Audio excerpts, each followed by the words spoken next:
All of us harbour dark recesses of violence and horror. I'm just a man hiding in the corner with a camera, watching. Mr. Hitchcock, you're the most famous director in the history of the medium, but you're 60 years old. Shouldn't you just quit while you're ahead? This is murder. I'm getting blisters just watching you. He's going out of his mind looking for his next project. I need something fresh, something different. It was the knife that, a moment later, cut off her scream and her head. Charming.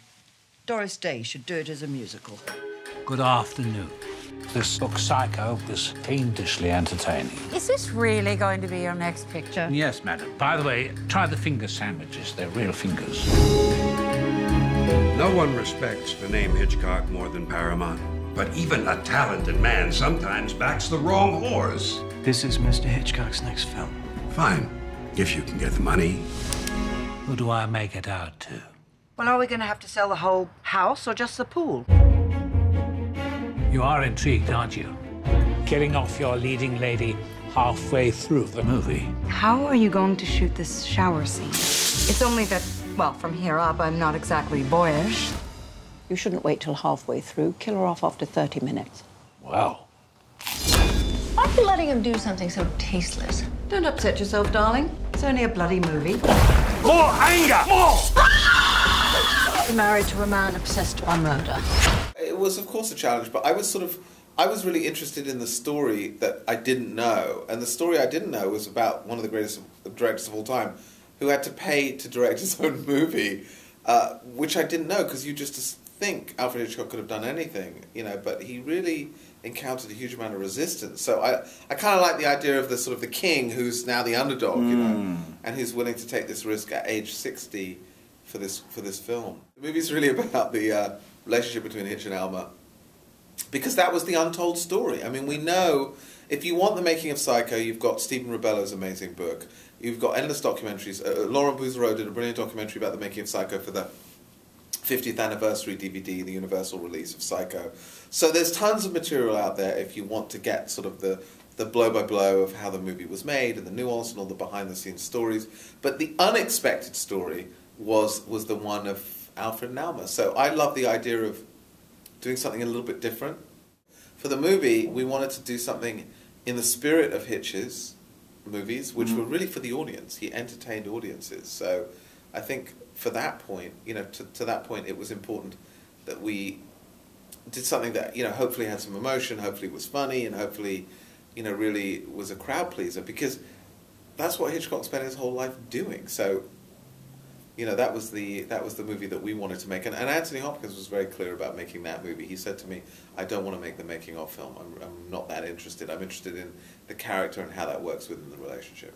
Look, we were having some fun with it. I mean, the movie opens with him like witnessing Ed Gein killing his brother, and then we pan across to Hitchcock with a cup of tea in a field. I mean, it had that surrealistic quality to it deliberately, and it was announcing to the audience, "Look, this is going to be a bit unexpected. This is not going to be this sort of searingly earnest, you know, biopic in that sense. This is something slightly different." And so I think if you come to the movie open and the audience is open to that kind of ride, they're going to have a really good time.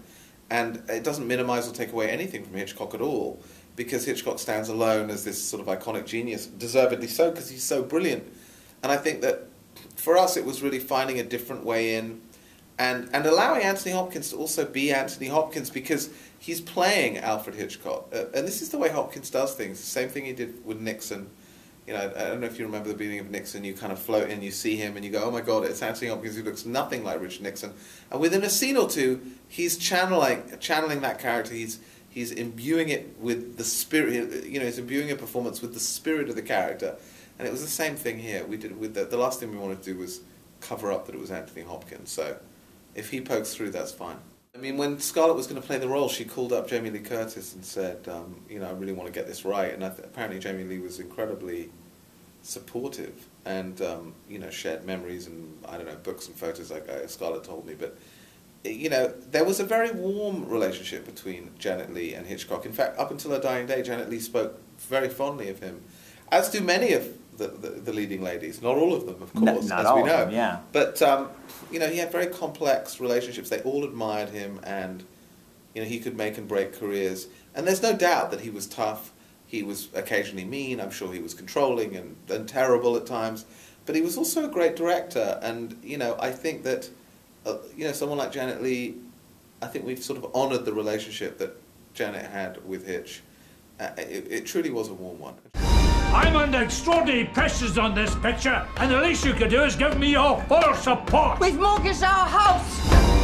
I am your wife. I celebrate with you when the reviews are good. I cry for you when they are bad. And I put up with those people who look through me as if I were invisible, because all they can see is the great and glorious genius Alfred Hitchcock. How does it end? I promised Mother I wouldn't tell. Oh, you imp, you've got nudity in there. Well, her breasts were rather large. It was a challenge not to show them.